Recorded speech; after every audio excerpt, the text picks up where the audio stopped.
오버더탑 코멘트 2월 2일 시진핑의 위기. 안녕하세요.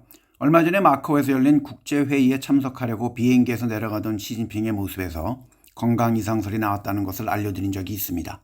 오늘은 너무나 많이 나오는 시진핑의 위기설에 대해서 말씀을 드려보겠습니다. 먼저 그 위기설 뒤에는 한 명의 이름이 있습니다. 그는 1950년생으로 태자당 출신으로 한때 시진핑과 상당히 친한 관계인 장유샤 군사위 부주석입니다. 그는 작년에 시진핑이 푸틴을 방문하러 러시아로 갔을 때 전군 합동훈련을 개최했고, 물론 시진핑의 비전을 받았다 하더라도 중국 역사상 국가 주석이 없는 상태에서의 전군 합동훈련은 없었습니다. 그리고 그는 베트남으로 가서 거의 국가 주석에 상당하는 환대를 받고 돌아왔습니다. 이 소식은 바로 나오지 않고 며칠 후에 뉴스로 나왔습니다. 아직까지 시진핑의 힘이 죽지 않았다는 모습을 보여주는 증거라 할 수 있습니다. 또 다른 군사위 부주석인 허웨이동은 일반 병사로부터 그 자리까지 올라간 사람으로 시진핑이 밀어주고 있습니다. 그래서 얼마 전에 있었던 한 대회의 개막식은 그가 연설하고 폐막식은 장유샤가 하면서 여전히 시진핑이 있기 때문에 장유샤를 견제하고 있지만, 태자당 출신이자 중월 전쟁에도 나갔던 장유샤와는 영향력에서 차이가 납니다. 그리고 중국인민해방군은 최근 중요한 결정은 집단 지도주의에 의해서 결정해야 한다며 1인 단독 결정에 대해서 대놓고 반대하는 듯한 글을 여러 차례 올렸습니다. 그리고 인민해방군은 공산당의 군대이지 인민의 군대가 아닙니다. 따라서 그 안에 공산당 조직이 있고 또한 군 조직이 있으며 서로 다툼을 하고 있는 것입니다. 시진핑은 늘 자기가 황제라고 생각을 하고 있기 때문에 중국을 통일해야 된다고 생각을 하며 대만에 대한 야욕을 드러내고 있는 모습입니다.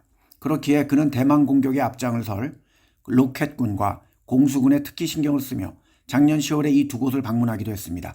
이 로켓군은 여러분들은 들어보셨는지 모르나, 로켓군은 로켓 안에 연료가 물로 채워져 있었고 그 담당자들은 다 숙청을 당했습니다.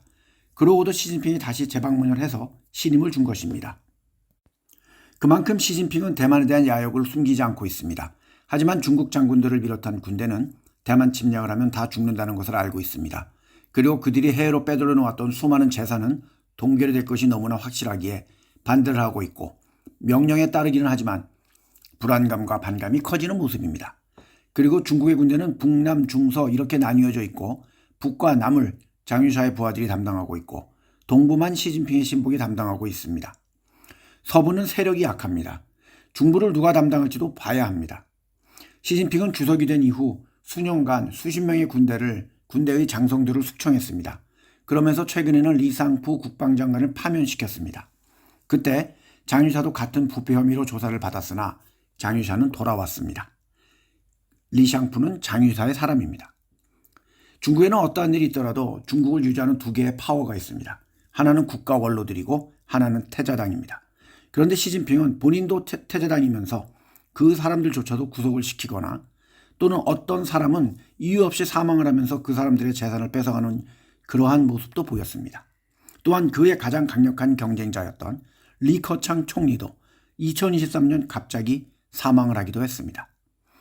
그의 힘이 약해졌다는 소식이 나오면서 공교롭게도 별로 눈에 띄지 않았던 알리바바의 마윈조차도 최근 자주 모습을 드러내고 있습니다. 제가 구정 때 저희 과거 직원들과 지인들과 여러 소식통을 통해 들어본 바에 의하면 확실히 시진핑의 힘과 권위는 약해진 것은 맞습니다만, 아직은 누구도 함부로 쉽게 거역할 수 있는 모습은 아니라고 합니다. 가장 큰 문제가 될 상황을 가정한다면 시진핑이 군대에 돈을 주지 않을 경우라고 합니다. 즉 군대 또한 돈을 받아서 부정축제를 해야 시진핑에게 반대를 안 하기 때문이죠.